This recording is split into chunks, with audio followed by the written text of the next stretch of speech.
Hello guys, welcome back to my daily blog. कशा आहात सगळे? तर आजचा दिवस मी माझा आउटफिट फ्लॉन्ट करून सुरू करत आहे. तर मला आज जायचं आहे एका एंगेजमेंटसाठी. एंगेजमेंट असल्यामुळे मी ऑफिसमधून आज हाफ डे घेतला होता.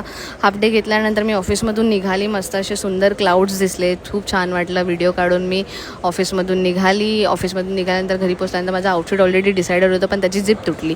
झिप तुटल्यामुळे मला लास्ट मोमेंटमध्ये ही साडी मिळाली. साडी नेसून मस्तपैकी रेडी होऊन मी फायनली ऑटोमध्ये बसून निघाली. आणि माझ्यासोबत आणखीन एक युनिव्हर्सल ट्रॅजेडी झाली गाईज. म्हणजे कधीही मला कुठे लवकर पोचायचं असेल तर मी पोचूच नाही शकत, कारण माझी इथे रिक्षा बंद पडली गाईज. रिक्षा बंद पडली, मग मी आणखीन एक दुसरी रिक्षा केली आणि मग तिथे फायनली मी पोचली. ऑलरेडी कार्यक्रम त्यांचा सुरू झाला होता, साखरपुडा सुरू झाला. दोघांनी मिळून आपापल्या रिंग्स एक्सचेंज केल्या. खूप क्यूट दिसत होते दोघे पण. अशा प्रकारे ह्यांचा साखरपुडा इथे संपन्न झाला. हत्तीवरून साखर वाटप करणे ही आपल्या महाराष्ट्राची सर्वात जुनी आणि राजशाही परंपरा आहे. हीच त्यांनी डोक्यालिटी वापरून इकडे दाखवून दिली आहे. आणि अशा प्रकारे त्यांनी छोटेसे साखराचे पुढे सगळ्यांना वाटप केलेले आहे. आता पुढे बघूया ही चिमुकली काय बोलते. कॉपी केली खूप लागले मला मजा येते.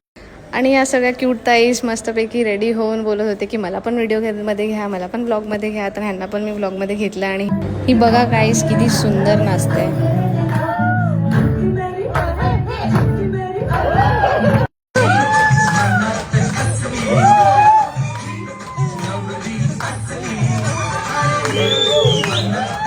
तर डान्स परफॉर्मन्स संपल्यानंतर मी थोडंसं फ्लॉन्ट केले, थोडेसे फोटोज काढले, थोडेसे व्हिडिओज काढले. आणि मी कशी दिसते गाईज, मग मी तिथून निघाली, कारण मी खूप थकली होती आणि खूप जास्त ट्रेन झाली होती साडीमुळे. तर आजचा व्हिडिओ मी आज इथेच संपवते. भेटूया उद्याच्या ब्लॉगमध्ये गाईज. Bye, good night.